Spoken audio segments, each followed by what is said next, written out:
part 3, coming into your full plank or your forearm plank on the floor. We're going to do a setup, and then we're going to look at, again, where the weight placement is and your positioning. So let's begin with your full plank. So the way that I find the easiest way to get into a really good position is to start in your 4-point kneeling. 4-point kneeling is your shoulders, elbows and wrists are in line, and your knees and your hips are in alignment. This is a really nice position to start activating and finding that core activation and engagement. So you're wanting to think about top of the head reaching out, back of the neck is long. Shoulder blades are drawing down the spine. Now, as you can see, as I draw my shoulder blades down my spine, my elbows almost wrap around and underneath me. So they're starting to point in towards my waist. And that's a really good little setup to do. I slightly push onto the mat with my fingertips, just slightly. That's going to ease the wrists a little bit as well. So now I'm thinking about pushing the ribs down towards my hips. I'm drawing the entire front of that abdominal wall in, really focusing on those lower abdominals, and then thinking about the pelvic floor, the sit bones drawing inside the body, and that nice kind of activation and slight contraction. Remember, we're only talking about 30% contraction when we're looking at that activation. So I'm quite light on my hands here. I've not got a lot of weight in them.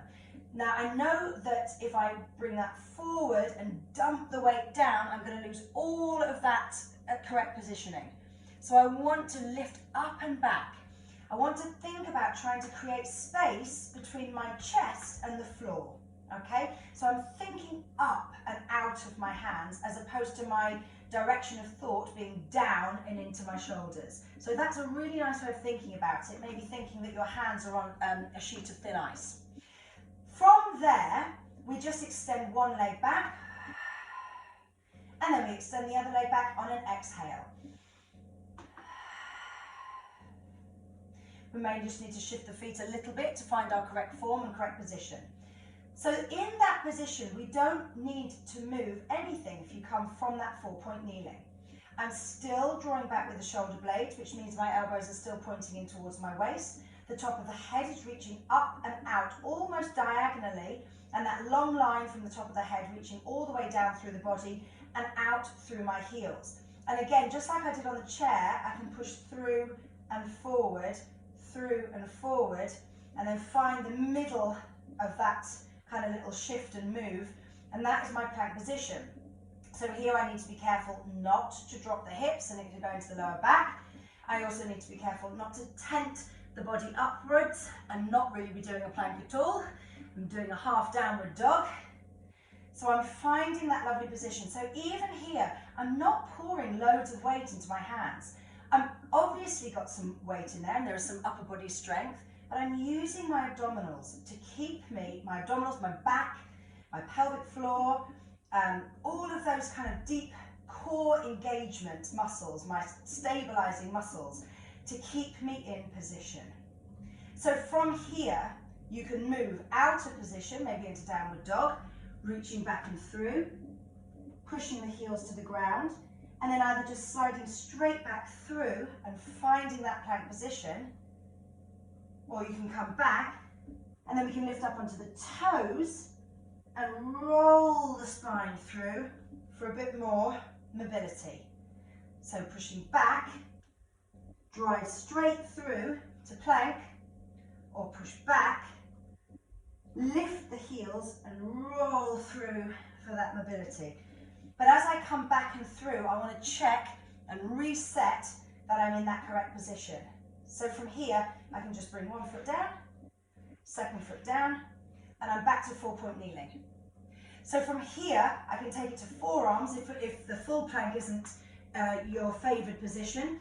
I do not think that forearm plank is a simpler option, is a weaker option, an easier option. It's not. I actually find it a little harder than a full plank, just from the way I'm built.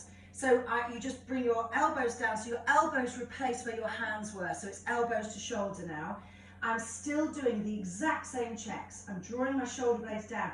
I'm almost pulling back on my mat. There's almost like a pull away.